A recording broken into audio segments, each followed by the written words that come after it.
Alexandre est notre troisième fils et c'est vrai qu'avec lui, rien ne va de soi. Tout est compliqué, il faut tout expliquer. Lorsqu'il était petit, il était en CP, il se cachait sous la table, il avait des peurs.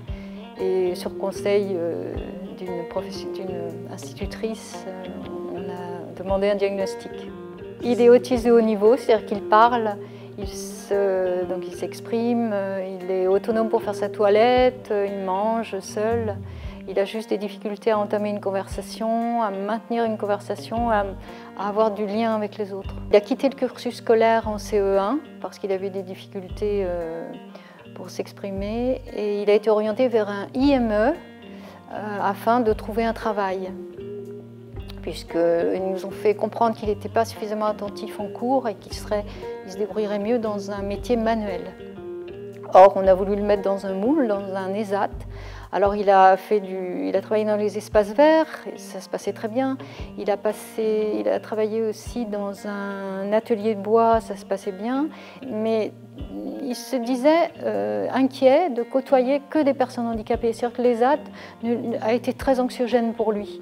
L'anxiété, l'angoisse qu'il ressentait a complètement annihilé, anéanti un peu tous les efforts qu'il avait faits pour s'intégrer. Ouais. Je trouve que l'hôpital, on va dire, donnons le mot, l'hôpital psychiatrique où est mon fils actuellement, ne répond pas à la vie, enfin au projet de mon fils, quoi. Ça ne correspond pas du tout à Alexandre. Parce que c'est ça aussi notre colère, c'est qu'il est sous sédatif, il était anxieux, je vous l'ai dit, mais on le met sous anxiolytiques, sous neuroleptiques, sous médicaments. Moi je parle de camisole chimique, je trouve que c'est ça, il est ralenti. Hein.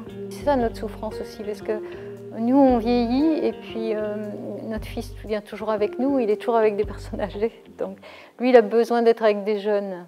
Mon lieu idéal, c'est une maison avec un petit espace pour chacun, parce qu'Alexandre est solitaire, hein, il aime bien être au calme, écouter sa musique, ou ne rien faire, se reposer. Et un lieu commun où il rencontrerait d'autres jeunes de son âge, parce que ça, il en souffre beaucoup. Le projet, on aimerait qu'il se situe dans un quartier, dans une ville, donc en milieu urbain. Pourquoi? Parce que Alexandre et puis tous les jeunes là, aiment marcher, ils font des randonnées.